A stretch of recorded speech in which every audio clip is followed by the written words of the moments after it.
Hello friends, അടുത്ത കഥയുടെ ഭാഗം പറയാം. മമ്മിയുടെ വീട്ടിൽ ആ കൊച്ച് നിന്ന സമയത്ത് വന്നിട്ട് ആ കൊച്ചിന് വന്നിട്ട് പുറത്തുള്ള ഈ മാർക്കറ്റിലൊക്കെ ഉള്ള സാധനങ്ങളെ പറ്റിയോ ഈ മീൻ ഇങ്ങനെയൊക്കെ ഉള്ള സാധനങ്ങളെ പറ്റിയൊക്കെ അറിയാത്ത പ്രായമായിരുന്നല്ലോ. നമ്മൾ ഇതിന് മുമ്പുള്ള കഥ കേട്ടിട്ട് ഉള്ളവർക്ക് എന്താണെന്നുള്ളത് മനസ്സിലാവും ആ കൊച്ചിൻ്റെ പ്രായം.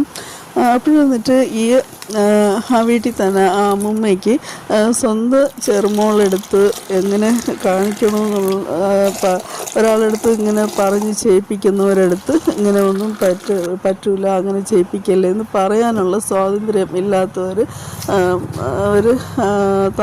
ഒരു ജീവിതം ആയിരുന്നു അന്നത്തെ ആ സമയത്തുള്ളത് കേട്ടോ. വന്നിട്ട് സാധാരണ ഈ വീട്ടിലൊക്കെ ഉണ്ടാക്കി കൊടുക്കുന്നതും പുറത്ത് ആൾക്കാരൊക്കെ വാങ്ങിച്ച് കൊടുക്കുന്നതും കഴിക്കുന്ന ആ സമയം ആ കൊച്ചിനായിട്ട് മാർക്കറ്റിലൊക്കെ പറഞ്ഞേച്ച് ഈ മലക്കറി മീൻ ഇങ്ങനെയൊക്കെയുള്ള സാധനങ്ങളൊക്കെ വാങ്ങിക്കാം ആ വീട്ടിലുള്ളവർ പറയുമായിരുന്നു. അങ്ങനെ വാങ്ങിച്ച് കൊടുക്കുമ്പോൾ എന്തെങ്കിലും അതിൽ അറിയാതൊക്കെ വാങ്ങിക്കുമ്പോൾ അതിലെന്തെങ്കിലും ഉണ്ടെങ്കിൽ അന്നത്തെ ദിവസമൊക്കെ ഭയങ്കര ബഹളമൊക്കെ കാണിക്കും. അമ്മൂമ്മയുടെ അടുത്ത് കുറ്റപ്പെടുത്തും, എല്ലാ പൈസയൊക്കെ വേസ്റ്റാക്കി ഇതിനി എന്ത് ചെയ്യും ഇങ്ങനെയൊക്കെ. അപ്പോഴൊക്കെ അമ്മൂമ്മയെ ഒരുപാട് പ്രയാസപ്പെട്ടിട്ടുണ്ടെന്ന് വെച്ചാൽ പുറത്ത് പറയാനും പറ്റില്ല. ഈ കൊച്ച് പ്രായത്തിൽ അതിനെ പറഞ്ഞു വിടാനും പറ്റാത്ത ഒരവസ്ഥയായിരുന്നു. ആ സമയത്ത് തന്നെ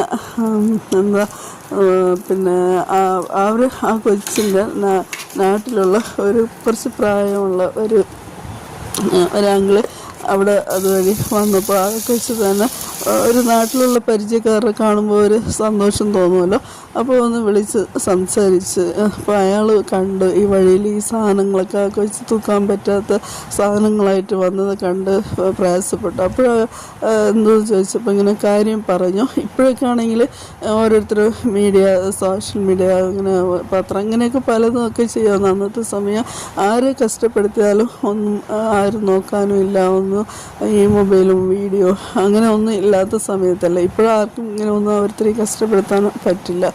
എന്നാൽ അയാൾ തന്നെ അവരെ വീട്ടിൽ പോയി പറഞ്ഞു, അതിൻ്റെ അമ്മയുടെ അടുത്ത് പറഞ്ഞു, അവിടെ ഇത്രയും പ്രായത്തിൽ എന്തിനാ കൊച്ചിനെ അവിടെ ഇട്ട് കഷ്ടപ്പെടുത്തുന്ന ഒരു സ്ഥലത്ത് നിർത്തിയിട്ടുണ്ടല്ലോ എന്നൊക്കെ പറഞ്ഞ് അങ്ങനെ പിന്നെ കുറച്ച് ദിവസം കഴിഞ്ഞിട്ട് അതിൻ്റെ അമ്മ വന്ന് വീട്ടിൽ വിളിച്ചിട്ട് പോയായിരുന്നു. ആ സമയത്ത് അങ്ങനെ കഥകൾ തീർന്നിട്ടില്ല, പിന്നെയും തുടരും.